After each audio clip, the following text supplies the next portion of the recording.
So far we've worked on single and half double crochet. The next staple stitch you need to know is the double crochet. So you'll see when I go through it why this was called a half double as opposed to a double. It is obviously, like I've said before, double the height of a single, slightly taller than a half double, and is looser even than the half double crochet, but made similarly because the half double crochet we yarned over before we inserted our hook. We also do it with the double crochet, but we pull through and yarn over a couple more times in a different way than the half double. And that is what helps it be a little taller and a little looser. So not only is it a staple in terms of just a basic stitch that's used for things like this that you go straight rows, it is also used for the famous granny square, which hopefully we'll get to eventually, but that is not what we're working on today. But just to kind of keep in mind that these stitches, any one of them, but especially the double, are used to do other motifs. So that's why these are really good basic stitches to learn, because then you can make them to, or use them to make other things. I have 16 chains on my hook for the double crochet, 14 plus the 2 for a turning chain, kind of like we did with half double crochet. Again, this is preference. People sometimes do 3 turning chains for double crochet. I prefer 2, so that's what we're going to be doing. To start off, again, ignore this hook on your, ignore this loop on your hook. Skip this one, skip this one. So we're skipping these 2 chains because again, those will be the turning chain that go up to our next level. And we're going to be working into this 3rd chain. So as with the half double crochet, you start by yarning over and inserting your hook. Okay, so you have 3 loops on your hook. Similar again to the half double crochet, yarn over, pull through 1. So this is where it deviates from the half double crochet, because with a half double crochet, you just finish it off and you're done, which was half of the process of a double crochet. So with the double, you yarn over again, pull through 2, so you have 2 stitches on your hook, yarn over again, and pull through the last 2. So again, we'll do that again and again, and you'll see over time that it is a little taller and that there's a lot more going on with that stitch. So for now, ignore all of this, like I said, but you'll be able to see that you've put a stitch into that hole and move on to the next one. So I'm going to just basically walk through it. There's not a whole lot of tips for this one. If I think of any, I'll say them. But basically, it's very similar to half double. You just do the process a little bit more times, if that makes sense. So we're going to yarn over, insert our hook, 3 loops, yarn over, pull through 1, 3 loops, yarn over, pull through 2, 2 loops, yarn over, pull through 2. So I'm going to say that again without the number of loops on the hook, without counting, because that was kind of what I wrote down in terms of notes of how to remember how to do it. Yarn over, insert, yarn over, pull through 1, yarn over, pull through 2, yarn over, pull through 2.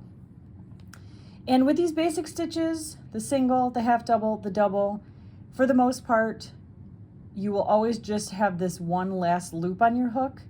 So as I said with half double, if you have multiple loops on this hook and you think you've finished the stitch, something went wrong. That is not always the case, but definitely the case with these simpler basic stitches.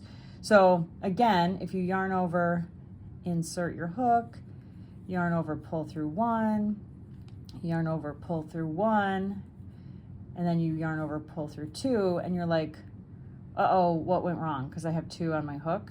That's okay. Again, just secure this and take the rest of this off your hook, the stitch you just made that may or may not be correct, and just pull your working yarn until you're back to where you started. So that one was a mistake stitch, basically. I'm just showing you that another way to check that you're going along and doing it at least partially right is that you have 1 loop left on your hook after you've finished a stitch, at least for these basic stitches. So we're going to go yarn over, insert the hook, yarn over, pull through 1, yarn over, pull through 2, yarn over, pull through 2. I'm going to keep going, and then I'll kind of show you, in my mind, how it works in terms of this stitch being taller. Yarn over. See, it's getting a little confusing to where my next one is, so it's right here. Insert, yarn over, pull through 1, yarn over, pull through 2, yarn over, pull through 2. Just going to keep going, and again, I keep my pinchy fingers on my left hand pretty tight, just right next to the stitch I'm going to be working into, because it helps me with tension. Again, over here too, kind of hold this, but this hand will move because this is the hand with the hook in it. Yarn over, insert your hook, yarn over, pull through 1, yarn over, pull through 2, yarn over, oops, pull through 2. I'm going to keep going. Yarn over, insert your hook, yarn over, pull through 1, yarn over, pull through 2, yarn over, pull through 2.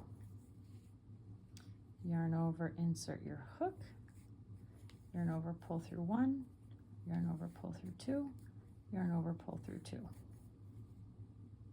So you can kind of see here, let's compare it to the half double. So a half double crochet, again, this is really difficult to see what you're looking at, but if you put them side to side, this is 2 rows, this is only 1, you can see how much higher the stitch is on the double crochet than on the half double crochet. Now that's because basically the amount of yarn overs and pull throughs we do makes that stitch higher.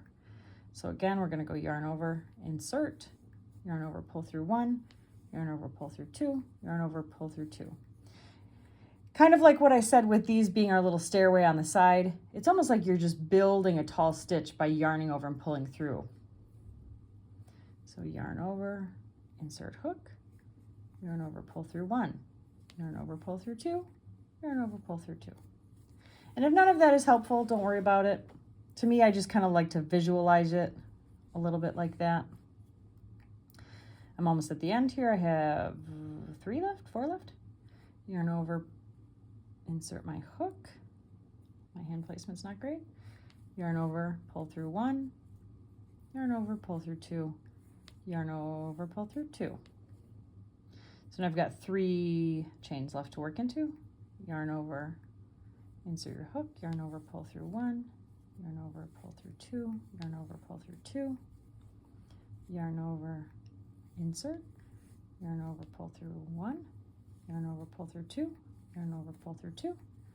One last stitch for me, yarn over, insert, yarn over, pull through 1, yarn over, pull through 2, yarn over, pull through 2. So now I'm going to count. I'm going to loosen my hook here. Again, we're going to ignore this big loop that I just pulled off my hook. We'll go 1, 2, 3, 4, 5, 6, 7, 8, 9, 10, 11, 12, 13, 14. Ignoring this chain on the side. So that is 1 row of double crochet. I'm going to do 1 more. I'm going to go a little faster and be quiet just so you can watch. Remember now, because this is a taller stitch like the half double, to build the turning chain, we're going to do 2. So chain 1, chain 1, chain 2. So if you just see it like this, you can kind of see what I mean about a little staircase. So this is your first floor, and these are like going up the staircase, and then you're at the height in order to work the next row. I need to pull more yarn. So then I turn, ignore the yarn on the hook, ignore, it's kind of hard to see, ignore this 1 chain, 2 chain. Now double crochet is kind of like half double in that the hole where you're going to be going into on subsequent rows is a little easier to see again. So that's where you're going to be putting your hook, yarn over, insert, yarn over, pull through 1, yarn over, pull through 2, yarn over, pull through 2. I'll do that a couple more times and then I'll go silent. Yarn over, insert your hook, yarn over, pull through 1, yarn over, pull through 2, yarn over, pull through 2. Yarn over, insert your hook, yarn over, pull through 1, yarn over, pull through 1, 2, yarn over, pull through 2. I'm realizing with this color, these look kind of like little shrimp. So I'm going to keep going to the end of the row just so you can see what 2 rows worked up look like. And you can keep going, but I'm not going to go very slow or talk about what I'm doing.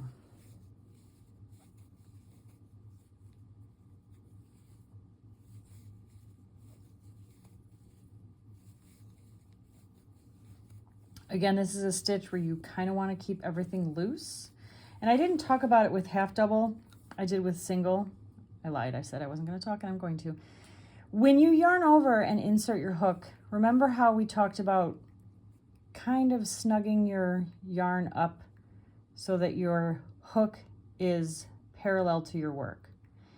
If you don't do that, what can happen is your yarn can tighten your hook down, and you can, I'm exaggerating it, but you can kind of end up being on an angle like that, as opposed to what you want is your hook to be flat. So you'll see that this hook, if I were to measure, I'm sorry, this loop, if I were to measure it, is a lot shorter than the yarn that's comprised right now of this one or even this one. That's what we mean by kind of pulling up and loosening it. It just keeps tension better. Again, that is something you'll get in time. You don't have to master that right now. That's fine. But eventually that is what you were trying to go for. Or if you have a problem and it feels like it's becoming too tight, that is something you can try to remedy, and it might help you out. I'm at my last stitch here, I think. And so see, even I get a little confused. So I'm pretty sure this is my last stitch that I need to put a stitch into. If I'm not sure, what I can do is I can count. So ignoring the loop on my hook, this is where counting becomes really important.